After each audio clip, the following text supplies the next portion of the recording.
Ladies and gentlemen, we are live from the Isle of Man in the UK. This is John and Mike's MMA Corner.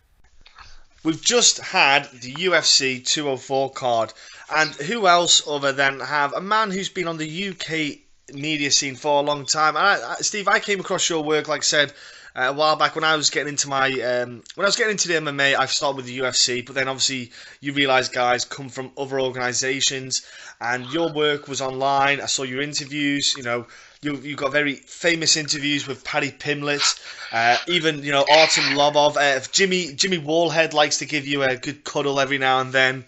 Yeah.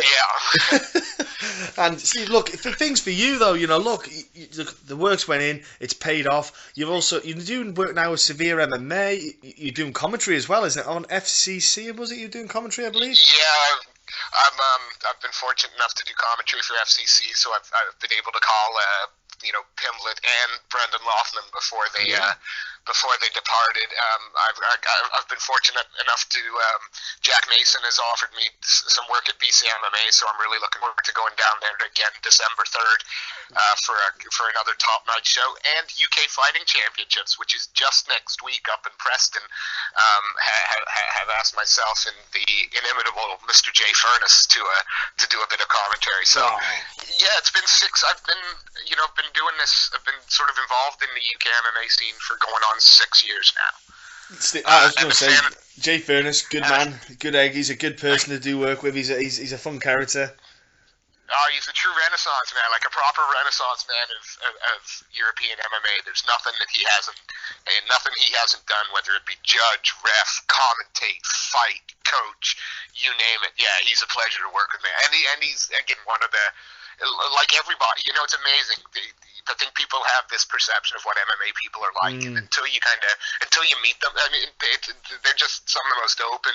They're probably the most open athlete that you can get in professional sport. Yeah. In terms of how they interact with their fans, the media, the people, I believe I think a lot of sports could take a lot of notice from MMA, from the regional level all the way up to the UFC. Oh yeah, I agree. It's so approachable. The amount of fighters that I've just been able to casually just drop a message to, and they're free and happy to do stuff. And even if they say, look, you have to go via my manager, they're happy to explain it and all this. It's awesome. I love the way they are. And for example, like UFC 204 happened. When you go there to meet and talk to the fighters, they're just so happy and friendly. It's obviously not the weight cutting day. Everyone just wants to eat and they want to rip your head off. But that, it's great. And now I want to talk about 204, man. You were there. I was there. There was obviously a lot of people there.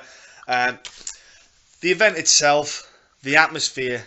Now, how did it feel for you, man? The whole thing. Well, you see, I was one of those marks. I know there were some people out there going, well, ridiculous to have it on at that time. Ridiculous that we haven't got a few more names. And I'm thinking to myself, what more names do you need than Michael Bisping defending his title in his hometown against a legend of MMA, which is Dan Henderson, who has been around since almost day one, who has done everything there is to do in the sport, and it's his last fight. Yeah. So history was going to be made that night, no matter what the result of that title fight was. There was going to be history made. And then you look at the plethora of, I'm a UK MMA fan. That's where that's where I sort of grew up a little bit. That's where I started sort of really enjoying European MMA, and looking at that card, it was top to bottom full of some of the best we have to offer. I'm sorry, I'm going to go on a little bit now. You got Mark Diakiese, a kid who was supposed to open up the fight pass prelims, and then of course Ian Entwistle's fight is pulled, and it has to be because of the buzz that came in behind the kid that they bump him up to open the fight card, and here he comes, UFC debut. This kid's being spoken about not just in the UK, but he's being spoken about overseas. He knows that everybody thinks he's going to get the knockout. The odds for that were ridiculous. 5 will get you 16 on Diakiese to knock a kid out in any round. and he does it after overcoming those octagon jitters in the first round. And you keep moving through the card. You know, Leon Edwards, and I'm going to give this kid a massive shout out. Tumanov, top 15 guy, and I don't believe there's anybody who would come out and say, unless they were a close personal friend of Leon, that they put their money on him. And he came out and weathered the storm, and he submitted. Think of the fight that kid had with Gunny Nelson, and how much sort of credence people put into Gunny, who's an incredible talent. And Edwards went in there and a phenomenally underrated performance, and a true British welterweight to watch out for now that Breeze has moved up to middleweight. I got to tell you that you got to keep your eye on Leon and Darren Till. Man, we got some welterweights coming to the top 15, and Leon's already there. And you got Brad Pickett, and could it have been his last fight? He did say he wants to go on the London card that they'll be having in February, March time. Now, I'm more interested in how serious is that back. You know, that's why he pulled out the Belgian fight. And how can you think you recover in 5 weeks for a back or broken back? You know, I don't.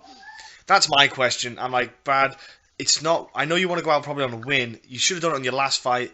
You probably, I'm just worried about his health now. I'm like, how is that back? Do you need to keep fighting? Yeah, but if it's medically safe for him to do so, if there's any bit, we've had fun fights by the UFC over the past few years that haven't had absolutely no bearing on any ranking or anything other than that's a fun fight.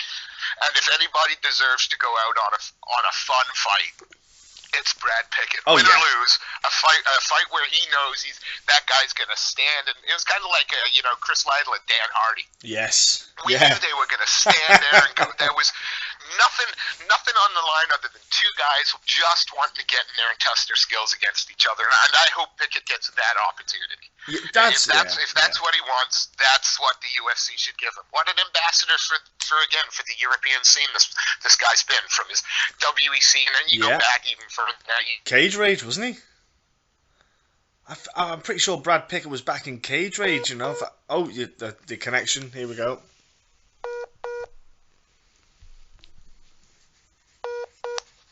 Don't worry, Steve. The connection just sometimes happens on there. But I was going to say, Brad Pickett was Cage Rage, wasn't he? Sorry, Cage Rage, I believe. Cage Rage, absolutely. Right back. And again, a guy who's been there when MMA wasn't cool. Yeah. Yes. And that's where a lot of our talent that are now sort of coming out of the Cage Warriors and BAMMAs and they're hitting like the UFCs and Bellators.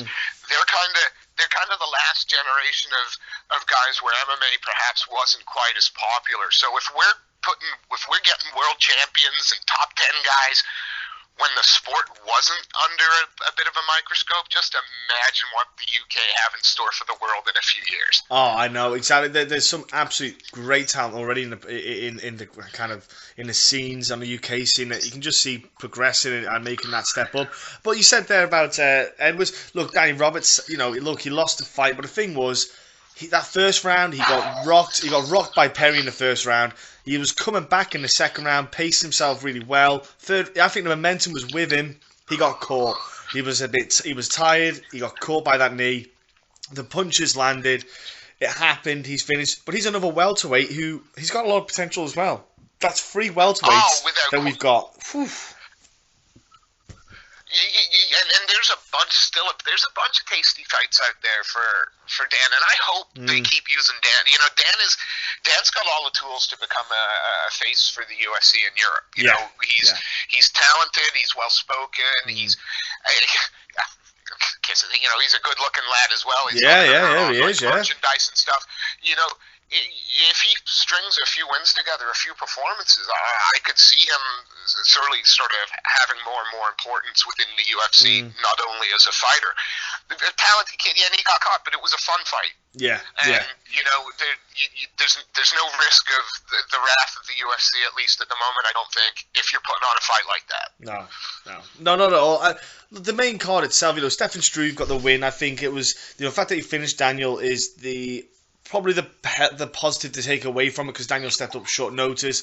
The fact that Daniel hadn't been finished before, it's good. I think that's a big confidence boost for Stefan Struve. He's one of them guys that he's still a young lad. He's only in his late 20s. He's not even in his 30s yet, and that's usually when the heavyweight division or the heavyweights hit their kind of start peaking. He's still mature. Yeah, like he's got years ahead of him and so many fights. The only concern you have for Stefan is he a little bit chinny? Yeah, exactly. Has he taken too many big shots too early in the career? But that 7-foot frame. I'm surprised he's not winning more by triangle and stuff off his back. I mean, I know he's got the long reach and stuff, but off his back, he's got to be one of the most dangerous heavyweights out there in terms of his length and stuff. It's just a shame he usually's on his back because he's been hit first. Yeah. He's got that kind of tall man defense, chin up, lean back, and I think that's enough. I'm like, look, you need to go to do some pure boxing, and then you'll get that beautiful defense. You'll start slipping. You'll start moving your footwork a bit better. But look, I'm hoping that he will be like an invigorated Struve and start lighting up that heavyweight division, because he is someone, like you say, he's young. He could really put that heavyweight division alight, especially for European scene. And talking about heavyweights, look, Mark Godbeer getting signed up to the UFC for Belfast. That came out of nowhere. But you got to think, and with no disrespect to like the UK heavyweight scene, could you pick another one to have made that jump? Not yet. No, not yet. No, me neither. And I think if a heavyweight's what they need, and it's a UK guy that they want, they got the right guy in Mark Godbeer, and he's gonna, you can never count him out. And when he's focused, and because I think he'll be the first to admit it. Certainly, a couple of fights ago, things with contract, things with, am I going to continue? Yeah. I'm sure that we didn't quite see the best of him in that patch, but now, UFC Belfast, I'm guessing he's not. We're going to see the best of him. There's going to be no excuses. There's going to be Mark Godbeer at his best, and who knows? Another UK heavyweight maybe making some noise in the division. Yeah, it's nice to see though. I was surprised. He's got a tough fight though. That Latet has got some fantastic boxing. That kid has got legit boxing for a heavyweight. Beautiful pacing, beautiful hands. Man, when I watched his debut, I was absolutely stunned by Latet. So I think Godbeer's got to be really on point. Look, I'm not going to mock him. I'm going to knock him at all. He had a rough time. I spoke to him. I spoke to him personally about it all. The neck injury as well, where he kind of thought he might have to retire. Yep. It plays in your mind. It can play games in your mind, and the mind game is huge. Look at Chris Fishgold, a perfect example of guy with stupendously high amount of talent. His kind of value is really sky high, but then he had some issues outside of the fight game, so to speak. The psychological battle came in. He had to step away, sort himself out, came back, and look at how he's doing now. It does show that if you can adjust and look at that mental side, knowing that you've got the skill set, there's so much there on offer. Yeah, and I'm going to transition for you, because there's another UK guy that, quite frankly, we should be away from that 204 card, and that's Jimmy Poster Boy Man. Ooh, yeah. And again, how many people would look you in the eye now and say, I would have confidently bet on Jimmy to do that? My money was on OSP. I won't lie. My money was on OSP.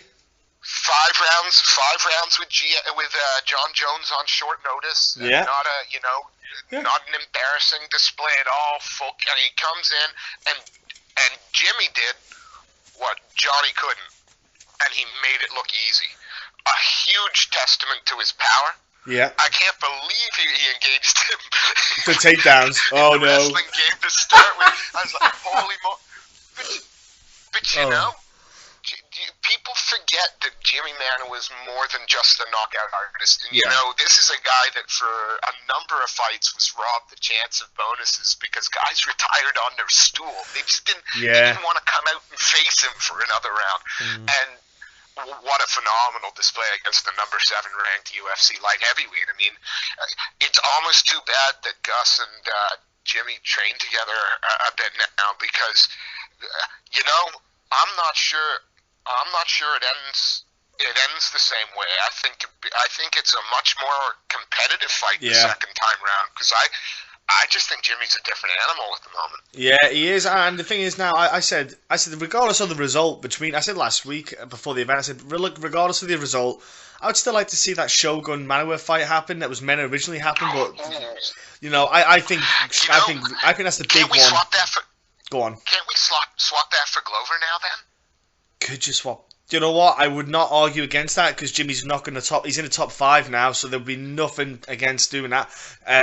Yeah, that would be. The only reason I said Shogun is because of the name. I thought, do you know what? If he got that win against Shogun, that would be a great name to have on his CV for the UFC. A win against Shogun, and not if he finished Shogun as well, even better, even more impressive. I think he would finish Shogun, in my opinion. I think that would be. I think after watching him go, I think that's a bad fight for Shogun. Yeah, I do too. Very bad fight for Shogun now, and that's it now. Like, the question is going to be, can Jimmy survive the grappling attack of some of these guys? Because there is no doubt on his feet, he is as dangerous as any, with maybe the exception of Rumble, but and who is. So exciting times for and he's coming into his prime. Yeah, a good 2 more fights. Well, that's the thing. I think we could be looking at. He might be able to fight the winner of Bader and Little Nog, maybe. I think that's possibly. But I think that's probably a matchup to make. I'm going to trump you.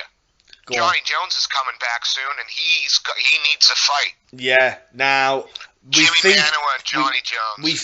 We think he's going to come back, but after you saw what happened to Conor for throwing a can of Monster, do you really think Nevada's going to go gentle on John Jones? No, probably not. We can always live in hope, because that's the best of all worlds for Jimmy. It's it's the bigger name value than Shogun. It's a guy that's always been considered in the top pound for pound. He's also considered top 3. Whether he's competing or not, he's going to be considered probably the number 1 ranked light heavyweight in the world. Jimmy got to lose with that. So come on. A full kick on is a dangerous thing. Just remember that. I'm sure you can forgive John just to let it happen. Yeah, it is one of them ones where there is now the position that Jimmy's in. The beautiful matchups that can be made are there. If for example, where he was at the time, there was only a certain matchups he could have been put up with. Now that he's broke that top 5, there are those more juicy fights to be made, and it is interesting, especially for he'll obviously be it's no doubt he'll be fighting. Next fight will be stateside. I know they got the London card in the UK, but I really see, because he's top 5, I really see them pushing and sticking him on the US card now against one of their big kind of their showcase fighters.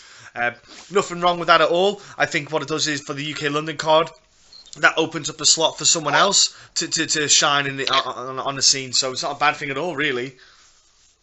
It does, or Jimmy is offered the main event. Yes, Jimmy offered the main event. Yeah, he's a London boy. Yeah, exactly. London boy. Yeah.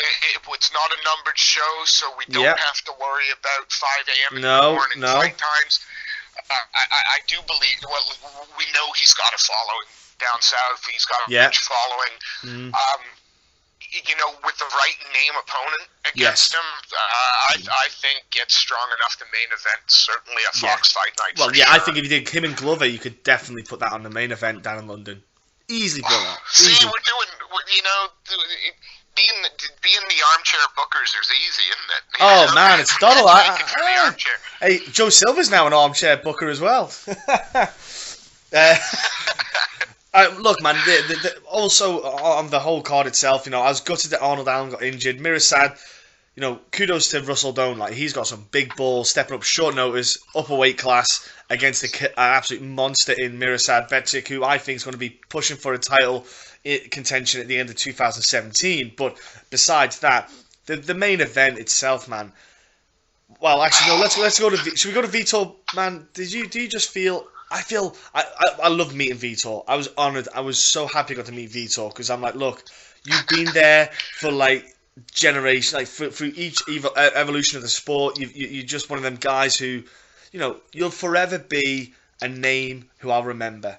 You can never forget Vitor. But the thing is, I just look he's at... like the Madonna of MMA. Oh, he reinvents himself every 5 years and is successful. Is at the top of the food chain, reinventing himself. Sorry, I interrupted. No, it's cool, bro. It's cool. You're right, though. Your thing is spot on. But the thing with Vitor is now I go, does he need to stop? Because I don't want to see that. I don't want to see what happened in his last 3 fights keep happening. Yeah. Well, the end of the TRT era, and unfortunately, I think it showed. But are we saying that because we've seen Vitor do the incredible and Mousasi looks like he was beating up an old man? Or was Mousasi just so good that Vitor looked like an old man? There's a bit of me that goes. There's a bit of me that thinks the latter. Again, Gegard Mousasi's a name that everybody knows, and it just seems recently he's discovered that having the fan, and being a little more vocal, like the make Gegard smile thing that they were doing. But all of a sudden, this guy's come out of his shell. Like, the comment about, well, now I'm going to be in title contention thanks to USADA testing. I mean, this dry sense of humor. He's always been, if he were any more laid back, he'd be asleep, I think.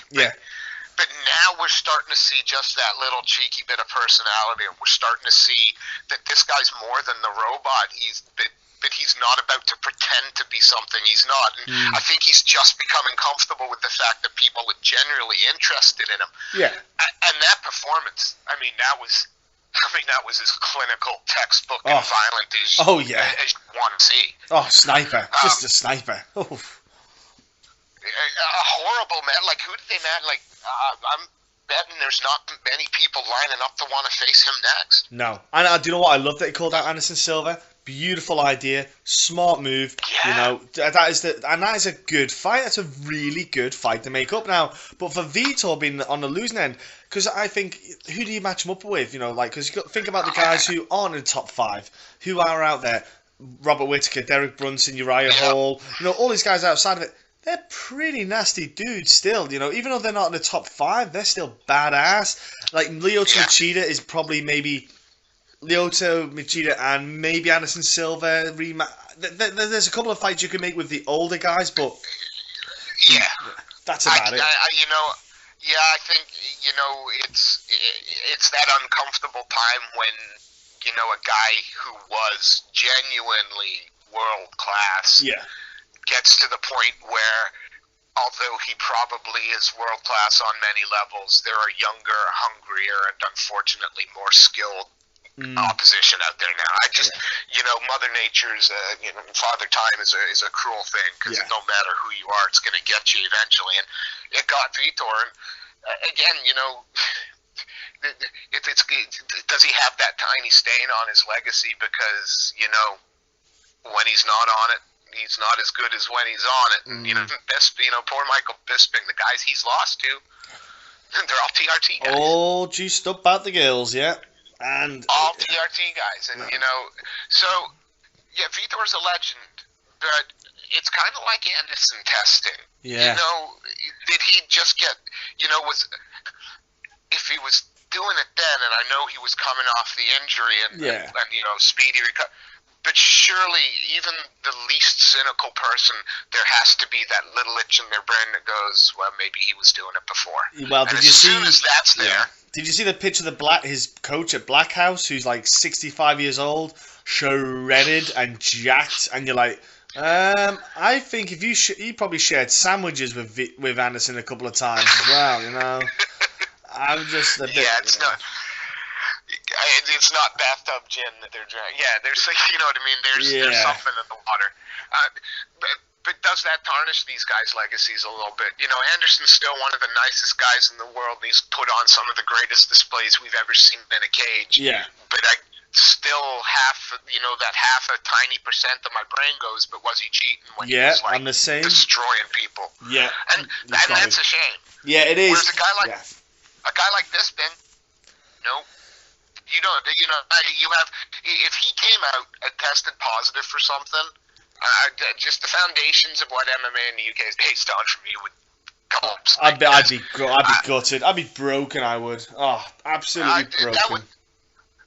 Because that's what a fighter and an athlete is, and I know he can be divisive. I know that stateside he can be hated for. And over here, there's even a core of people that will want to see him lose. But no matter how you cut it, that's what you want your fighters to be like. I'll beat you here now. I'll fight you at 205. I'll fight at 185. I'll fight you on 2 weeks' notice. I'll fight you on. Let's get maybe Bisping Sports Personality of the Year. This year and maybe UK MMA fans. We should be starting that now. Because look at what he's beaten Anderson Silva. He's beaten Luke Rockhold. He's beaten Dan Henderson. I mean, if this was a boxer, there's no that he would be on that short list for BBC Sports Personality of the Year. Exactly. The sports personality year thing, it is all a bit of who you know, bit of politics, it's a little bit of bollocks, but at the same time, at least gets recognition from MMA on the UK scene. And I think my only worry or my only gripe with that is the BBC is, do they have a silly small mindset on MMA? Because they only put stories in every now and then on the BBC webpage. I do see it, and I think, do they see MMA as that kind of silly mindset of that fuggish sport? When in actual fact, I think boxing, that's pretty brutal. Boxing's a ridiculously brutal fight sport. Guy just died recently in boxing. I'm like, MMA's it's a combat sport. It doesn't matter however you want to brand it. Combat sports. There's no more fuggish version. I think we're starting. I think there has been a shift, and I think that shift has been gradual over sort of the last 36 months. Because again, Michael Bisping represented the UFC on Radio 500 alongside Mark Goddard. And Conor McGregor, the Conor McGregor effect. Whenever he fights, it don't matter. It's on the BB. That's every major news outlet picking that up. When Ronda Rousey fought, that's every major news. And so I think, and I think the BBC, it's a slow but sure thing. It's not going to happen overnight, and it's probably not going to happen as quick as we would like it to see. Because we love the sport and think it deserves that platform. But at the same time, I don't believe. I believe there's a much more open attitude towards it now. I think having the UFC on BT is a big plus on that. Having BAMMA on Spike Channel 5, and then you've got Cage Warriors again on BT Sport and the UFC Fight Pass. All highlighting European MMA and British, and I love the Europeans, but let's focus on the UK guys. But a huge focus on that, and that's my argument for 204. People go, why at 5 a.m. in the morning? Because if 350, I don't know what the pay-per-view buys were. Quite frankly, someone will probably laugh because they were as low. But simply put, if 300,000 households in the States booked that card, 300,000 households in the States were exposed to our boys. Exactly, and our boys on the international stage, and for the fact that you wanted to, you had to have 20 cups of coffee and bounce around a little bit, it was still worth it for them to get that exposure. I was there from Thursday, get my body clock into shape, stayed up till about 4 a.m. And then go to bed, and I was up at 7 in the morning straight away. I just couldn't sleep, and you know what? I was there at the event. I didn't even feel tired. I was amped. I was literally buzzing the whole time from the start to the finish. Now, the Bisping effect, though, because let's be honest, there's going to be a knock-on effect from this on the UK scene and in general from Bisping coming to the UK, defending a belt. And I don't think it's going to show yet, but I think maybe in 18 months' time we're going to see a Bisping effect taking place around the UK. Do you get the feel of that as well? I certainly sense that the times are changing for the UK MMA scene, that they're going to change far more quickly over the next sort of 24, 36 months than they have in the past sort of 10. I think, the Bisping effect is not 204. The Bisping effect was tough 3. Yes. The Bisping effect. The Bisping effect was UFC 70 with Elvis Sinisek, and the doors that he opened. And I said this to him before the Silva fight. I said to him, "Look, what you did was open the doors for your Arnold Allens, your Tom Breezes, your Mike Wilkinsons, your Scott Askins, your Mike Diacases, your Leon Edwards. These guys who are now fighting on the greatest platform that they could possibly have for their sport." Yeah. And I truly believe if Bisping, because let's face it, how many people remember the brawl in Albert Hall? How many people remember that UFC? And I would say that the vast majority of the UFC, of the crowd in attendance that night, I'd suggest the vast majority of them wouldn't have known that the UFC is something that's happened since GS, Hendo and Bisping at 100, Lesnar at 100, and I think sometimes we've got to. We got to forget that a little bit of snobbery when we look at when we kind of, I hate using the word journalist. I'm a fan with privilege. Yeah. But when you step back and you kind of look at what the bigger picture of the sport in the UK has come leaps and bounds and will continue to do so. Yes. It's not the UFC anymore that's pushing it. Because I honestly believe you look at the rise of the amateur federations across the world and the IMMAF. All of a sudden having an amateur pathway and a clear progression, and national and international competition that were 10 years ago unthinkable for these guys. You go back 15 years, some of them were fighting on a square of mats with no rings, no ropes, and no rules. 15 years ago, it's still going on. It wasn't even 15. It wasn't even 15 years ago. Even 10 years ago, Wales had a competition called Grapple and Strike, which is amateur. It was on mats. There was no cage, no nothing, man. Honestly, we had some dudes go across and do it. When I competed, when I was doing amateur, man, I didn't have it. There was different promotions, had different rules for amateur levels. There was all sorts of different. So no matter where you went, you had a different rule set to try and remember. I'm with you. I've had Mark Goddard on. I've had Ben Cartledge on. I've had the guys on talking and promoting, so to speak, what the IMMAF are doing in regards to improving judging, improving refereeing, getting the amateur scene going. Like John, I've had Maguire on, talking about what he's doing there with the coaches. Because it's great. I love the fact that these guys have opportunities that are really helping the platform for themselves, and also gets to teach them that they need to be ready for the pro ranks.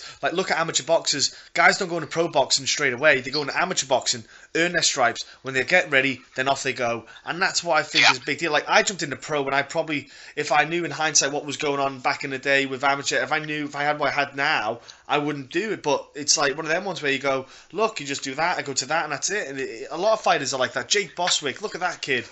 Jake Boswick, he fought, to be fair, he fought some beasts, but at the same time, he probably would have, if there was different scene, different times, he probably would have been in amateurs for a little bit longer, then came in, and his record would be a lot bigger than it is now. But the thing is, he's one of those guys where that stupid adage, records are for DJs, comes absolutely into play, because he's taken fights all over the shop. Yeah. And that performance at ACB at Glasgow, ACB 47. Yeah.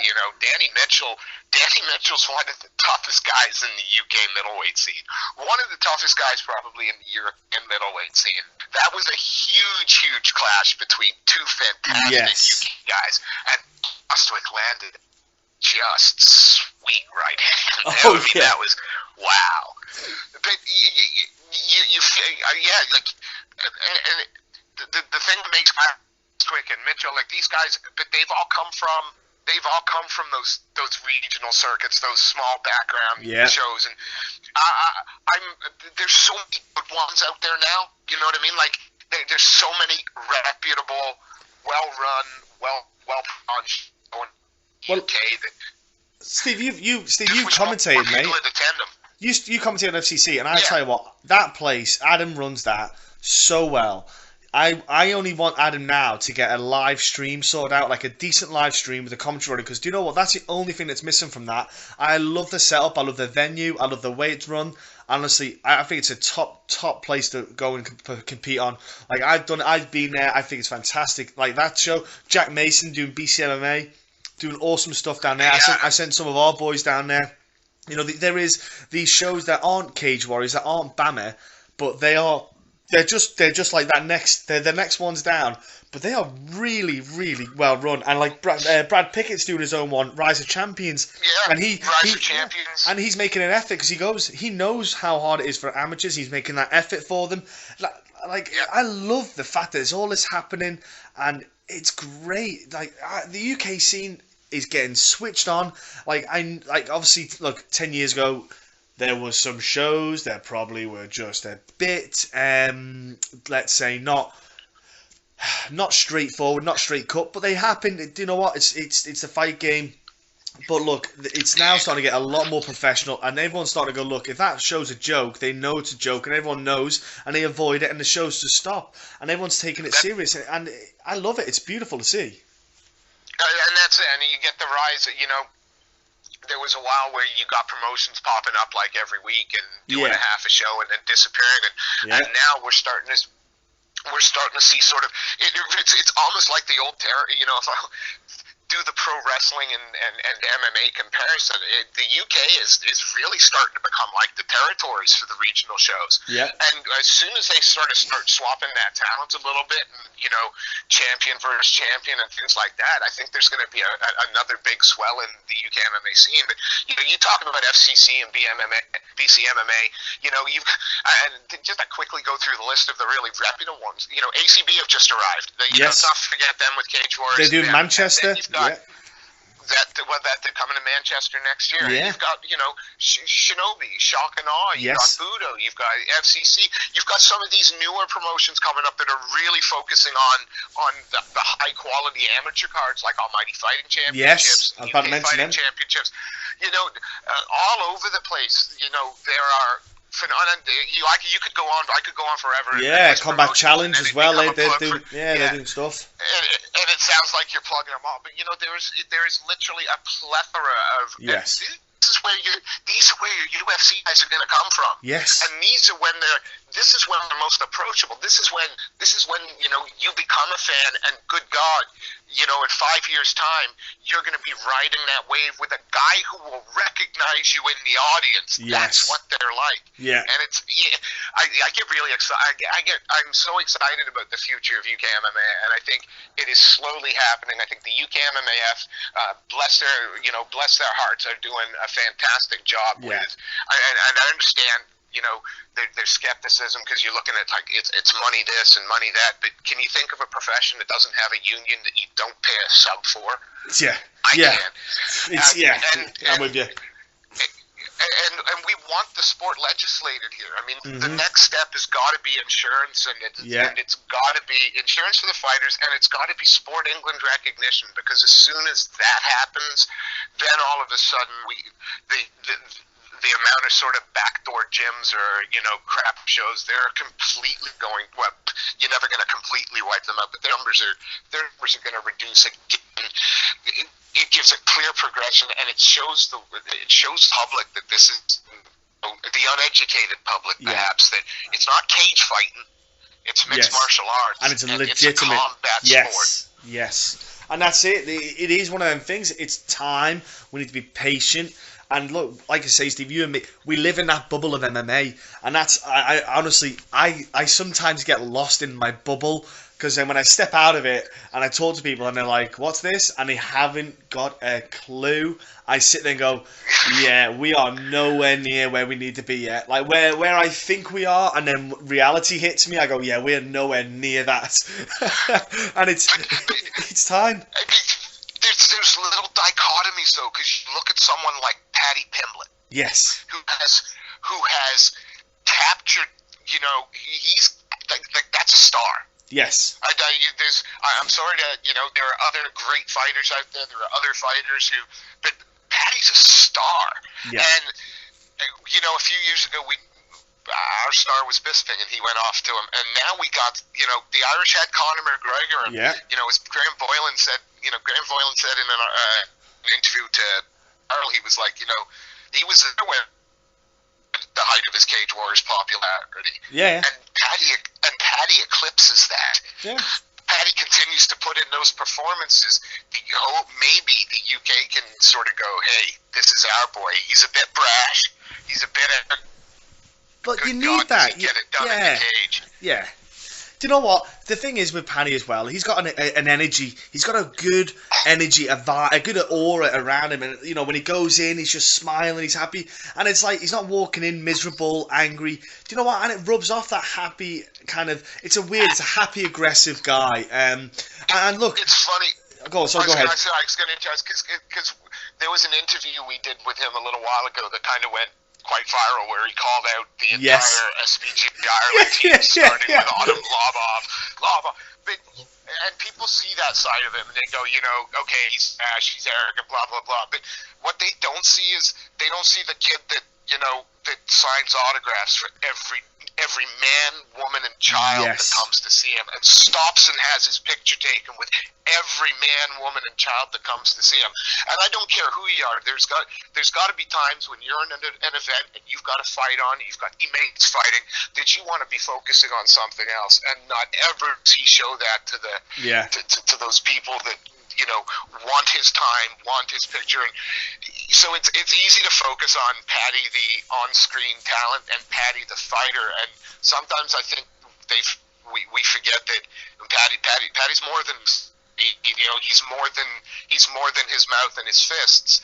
This is a guy that genuinely understands what people want from him. Yes. And is happy to give it to them. And that's a quality that I wish a lot more of our guys had, that ability. You don't have to run your mouth like Conor or Paddy Pimblett to run your mouth. No. You need to be honest. Yes. And you need to say what you want, and you need to be honest about what you want. It's got to be goal and you must ask this question to guys all the time. What or who do you want next? And you always get the, well, I'll do whatever the promotion or my management. Fucking I hate it. Looking forward to.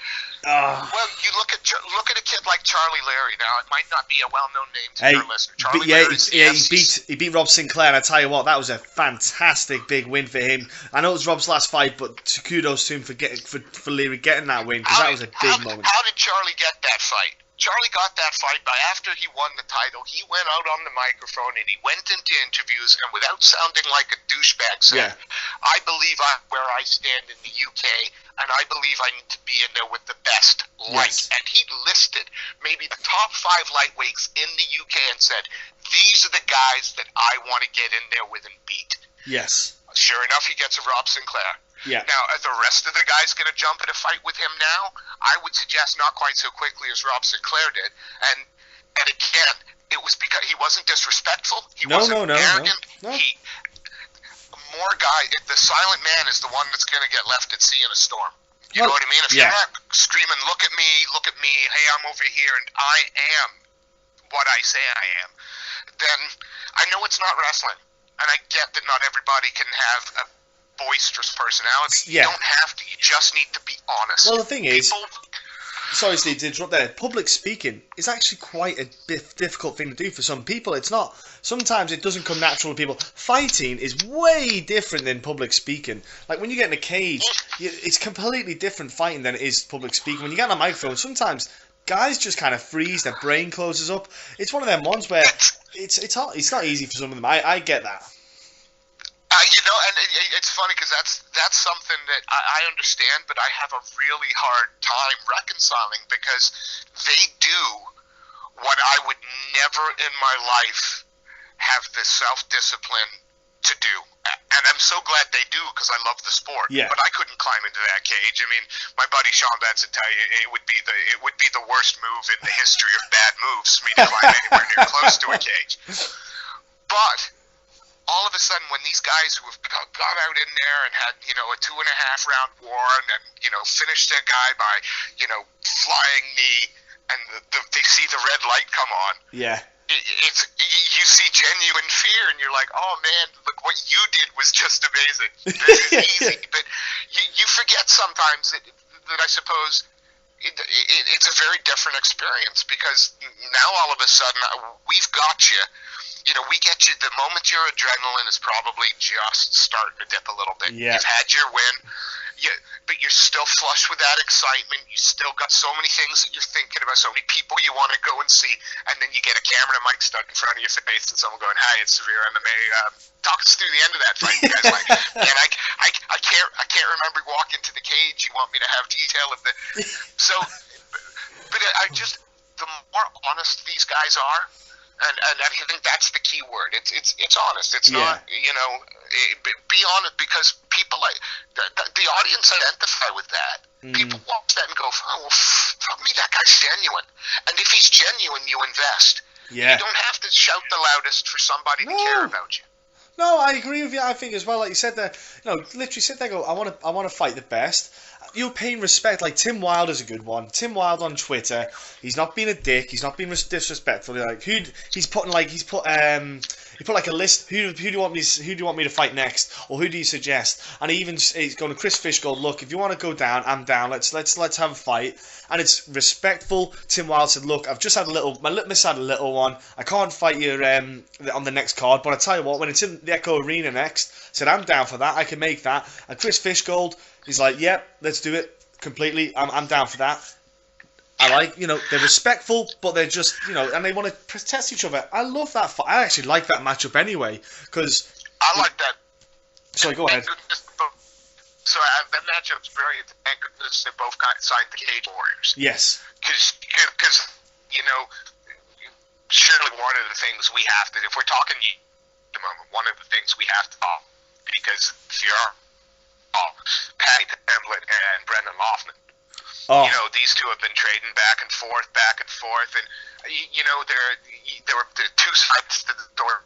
This fight can't happen. Brendan's like, "I'm not happy signing more than a one-fight contract," and you've got Graham Boylan saying, "I'm not happy to sign somebody for my championship who's only going to sign a one-fight contract." Yeah. I get that, and it's one of those fights that you just wish that somebody would go, "Okay, let's do it at like 150, yes, and we'll do it and we'll just pay an awful lot of money, and we'll film it, and we'll make a racket off the DVD and the live house sales." You know what I mean? Exactly. Yeah. But the simple that you can get a fight, you can get guys like Tim, and Scott Clist. Let's not rule this kid out. He's fighting tomorrow. He's fighting Svensson tomorrow night in Newport. If Clist wins this fight, I hate to say it, surely, after beating Brad Wheeler, after stopping Tim Wilde, and if he gets this win tomorrow, surely Cage Warriors have created their own number one contender there, just through the fact that he beat who was put in front. I think Echo Arena, I'd love to see Tim and Chris there, but But I gotta be honest, I think the guy with the biggest shout after tomorrow night might very well be Scott Clist. I'm with you. I agree so much. And the thing is, Scott had a career resurgence. The dude used to be a welterweight. He's dropped down to, because do you know what? Scott Clist was meant to fight on the same card as me for my pro debut. And I think he broke his forearm. I think it was down at Merthyr Mayhem before the event, and he was there cornering, and he was a welterweight. And then I remember seeing him there, and this is going back a few years, and now he's come back down to welterweight, and he's a different animal. And the dude's, I think he's like 35, 36. He's just, it's a career resurgence. It's almost like he's found where he should be. He's got some kind of brand new confidence, and he's having a lot of fun when he's in there. And I'm sorry, I'm interrupting. I was going to say exactly. He looks like he's got, the Brad Wheeler fight. Let's be honest. Most people pegged him there to lose. Yeah. And then the Tim Wilde fight. Let's be honest. Most people had him pegged to lose. Yeah. And we know how tough both of these guys are. And Scott stopped them. Both of them. Yeah. He's totally enjoying his time at Dragon's Lair. He's training with Brad Scott. Yeah. UFC middleweight, unfortunately injured. Brad's one of the Brad is one of the most fundamentally sound guys, one of kind of the unsung good coaches out there, and I know he's got another team. I know he's got a team around him, Scott, but I see Brad's influence rubbing off on Scott in the cage. I see a little bit of that laid back. Brad's laid back until the door closes, and then all of a sudden and you've seen that in Scott over the last, Scott the Priest Cliff. And I hate to say it, Martin Svensson better be saying some prayers, because if his A game isn't there, Scott's going to find his chin. This is such a good fight tomorrow night. I know, yeah, I agree with you as well, because Svensson, he's got. I think the pressure's way more on him to get the win, because I think everyone will be looking at going, look, Scott Cleese is everyone. I know Scott Cleese's going to got 2 wins, but people will still be putting in Scott as the underdog and the big fan. Without question, Scott's walking in exactly the same position he's walked in for the last 2 fights. And you know what? He seemed pretty there. Yeah. And that's the thing, when you're not expected to. When you've been written off, you're not expected to win. You'll put out, and everybody knows he'll put in a gutsy performance. It'll be a hell of a fight, but Svensson will just be too much for him. He's a UFC vet, and Scott's just got to go in going, well, gonna have the time of my life in here now, because he can't lose, and that's got to be so freeing. I think that's going to be That's going to be sleeper for. That could be one of the fights of the year if both the guys bring their games. Oh yeah, I'm with you on that one. Really interesting fight. The poor Cage Warrior 79. You've lost your weight champion to the UFC and Lou Long and Dan Marimani, but that's still one hell of a. That's still one of a really interesting main event, because Klist wins and it's Klist and Fishgold. And yes. But the thing is, you get some of the other guys on that card a chance to shine. Jack Shaw gets a chance. He had a hell of a performance when he made his debut. Adam Proctor is another good lad who's coming through the ranks he's getting studied by Alex Enlund. He's another good, talented kid. Yeah. There's a. Dean Truman stepping up on short notice. He's local. He's one of the guys local to me. Dean Truman. Spoiler alert. This kid on short notice ain't coming in to make the numbers up. And man, he can bang. He can bang. Whew. He wanted Steve Martin at BCMMA, and of course, Aguero beat Steve Martin, and now he gets the guy that beat the guy he won on Fight Pass. Again, what a phenomenal, what a moment for these guys. Jack Shore, for you Dean Trumans, for you. They're going to be on Fight Pass. They're going to be on BT Sport. They're going to have the Cage Warriors banner flying behind them. They've got all of the buzz about this event coming November, on UFC 205 night. The BT Studios Cage Warriors Unplugged. Graham Boylan's playing a blinder over the last few months. Yeah, he's been working behind the scenes so well, and it's coming off. And you know what? It makes me want to get my ass in that gym more so I can get my ass on that card, so I can get on my ass on that promotion and be doing that. Because to me, that would be an amazing, for me on a personal level. I think for anyone in the UK, I'm like, dude, if I was on UFC Fight Pass on BT Sport, where my friends and my family and the people I know could watch it, that's amazing. The fact that they wouldn't have to get to the event, that's huge, I think, for the local scene, man.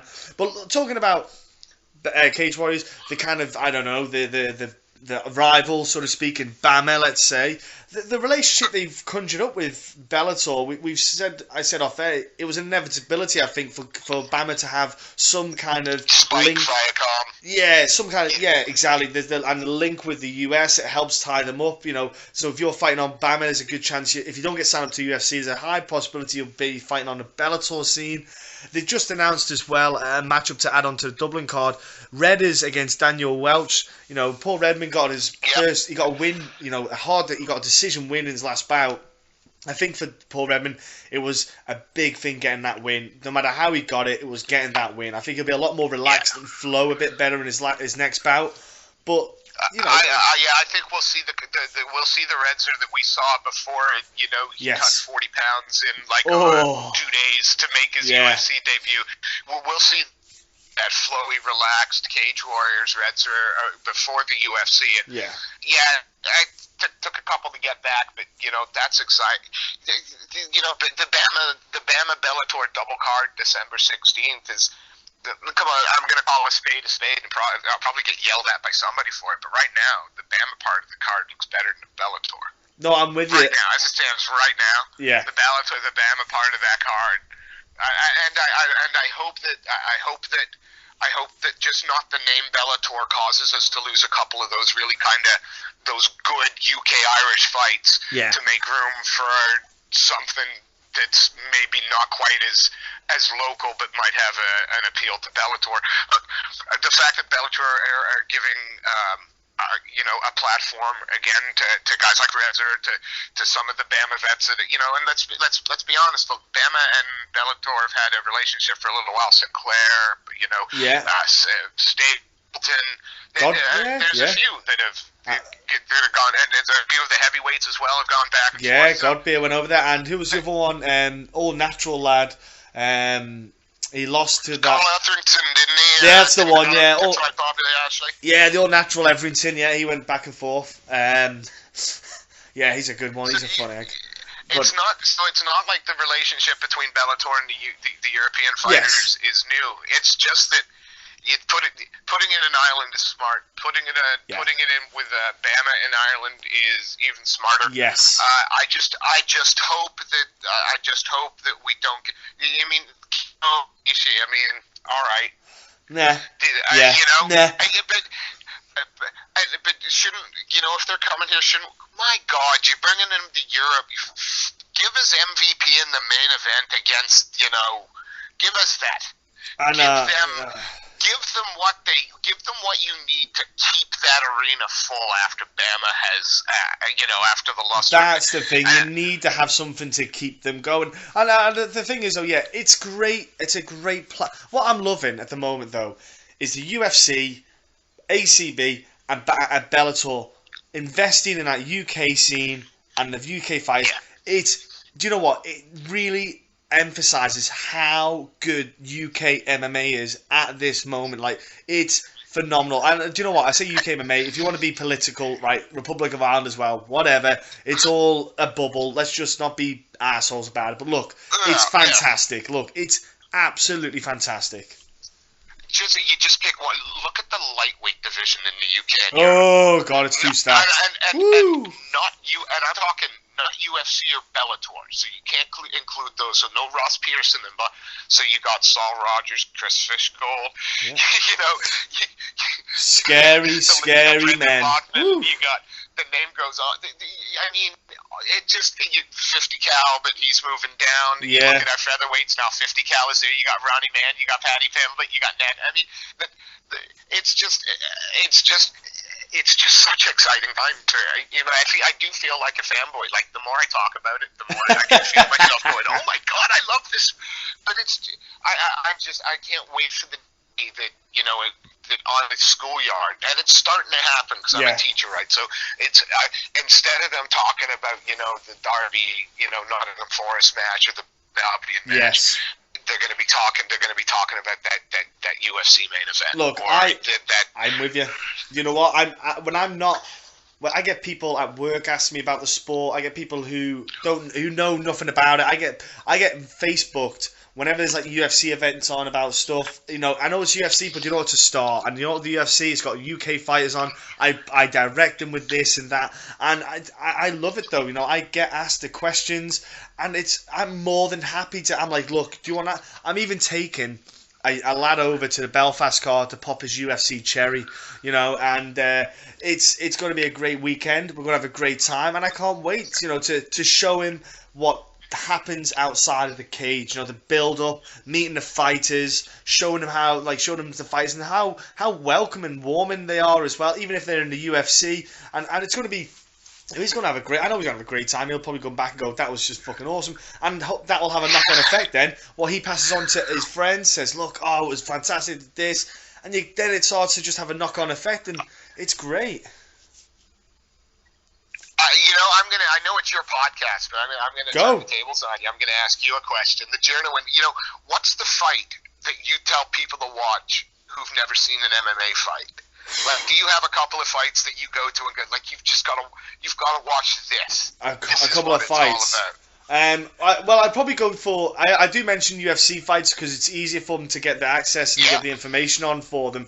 You know, like Gilbert Melendez and Diego Sanchez. I'm like, look, if you want to watch a hell of a war, because if I say to someone, do you understand BJJ? They don't understand it. I'm not going to give them a Damian Maia fight because they won't get the art form that is going on right there.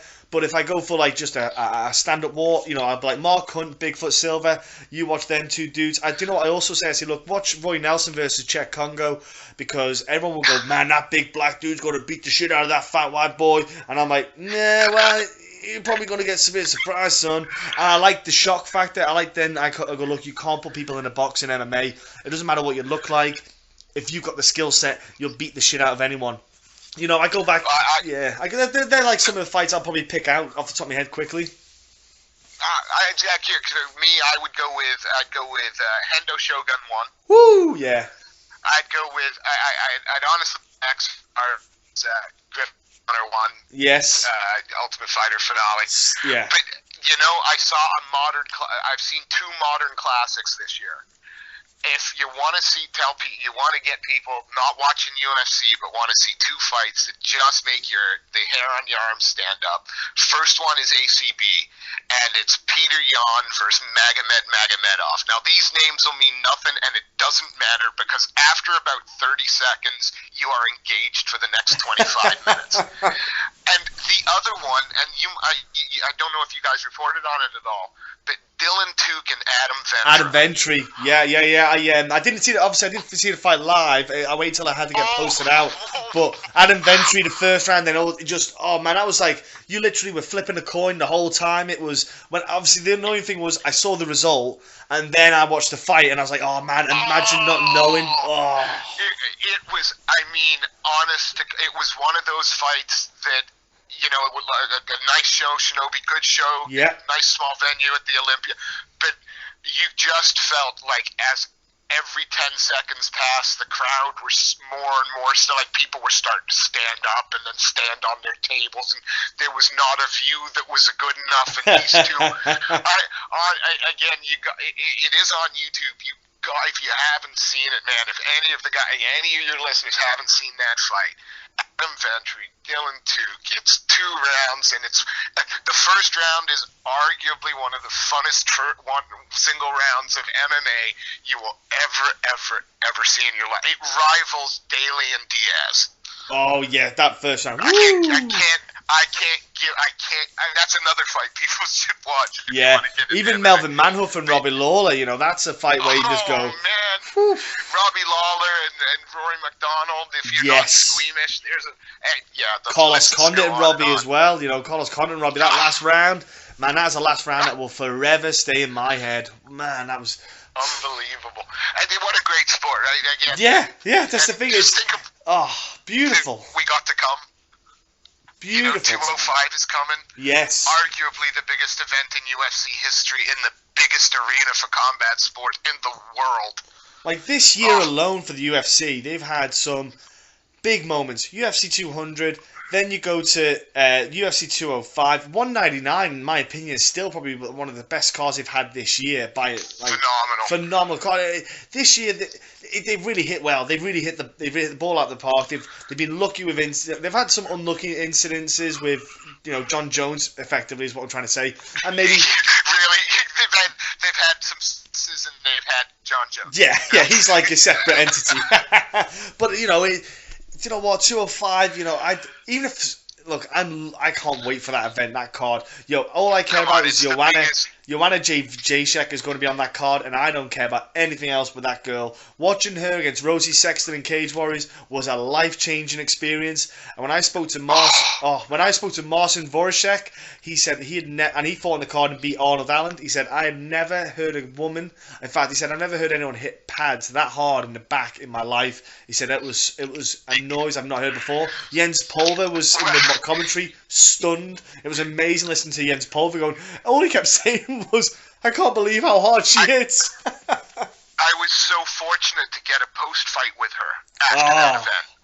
So, 3 minutes out of the cage, so we're talking, and I managed not to murder her name, and I say, so, you know, a really fantastic performance. And first, before I ask the question, I hope we're going to see you again in the Cage Warriors. Okay, and she gave me that, that cheeky smile that she has. Yeah. That little, when she's kind of looking at her prey. Well, I got that cheeky smile and that little glint, and she was like, "Oh, I think perhaps something bigger next time." And her next fight was her debut in the UFC. Yeah. And I made so much money betting on her for her first. She is your MMA betting lock. Yeah. Although she'll never be an underdog again. For her first two fights, she was a heavy underdog, and just the way she said, "No, bigger," you knew you would. She was going to make some noise. Yeah. Absolutely unbelievable woman. That was an incredible card. That was a cage. Oh, yeah. And Martin Wojciech, what a hell of a fight that was. The Arnold Polish nearly got the win at the England. end. The head and arm choke there from half guard. It was nearly on, and oh man, that was insane. That was so intense, that fight. Woo. And again, and now the Cage Warriors are back and really starting to get into the flow that they were developing before the kind of the hiatus. Yes. It's just again, BAMMA pushing it, Cage Warriors pushing it, ACB saying, "Hello guys, we are a viable alternative, and we can give you big fights." The rise of the regional shows, like I say, things have changed a whole bunch in just the last 5 or 6 years. But the next 2 or 3, and how crazy, going to change the landscape. We could talk for days about UK MMA and how fucking awesome it is. That is what's so great about just UK MMA, and obviously the guys that went off and the girls that went off to different areas. It's absolutely awesome. Look, I'm going to wrap this up, my friend, because we could talk for hours. That's what I love. When I get somebody who loves MMA and talks about it, I can just flow forever. I get really caught up in that bubble. Stephen, look, mate, I've had a great time talking with you, my friend. What's your social media, man, so people can jump on, give you a follow? I will put it in the description, but just put it out there. Cheers. It's at Twitter. It's at SteveC-A _MMA, and of course I got to give Severe MMA a shout out. Not just Irish MMA anymore. Severe MMA taking over Europe and the UK as well. So SevereMMA.com. Yeah, jump on the site. I do love Severe MMA. I love the stuff that the boys do there. Sean's a good crack. I've had a good time talking with him off air, so to speak, about a lot of things. Look, Steve, I had a great time. I'll have to get your ass back on again, and we'll have to have a good time again talking about fights. But thank you so much for your time, man. No, I really appreciate you having me on. Sorry if I talk too much, mate.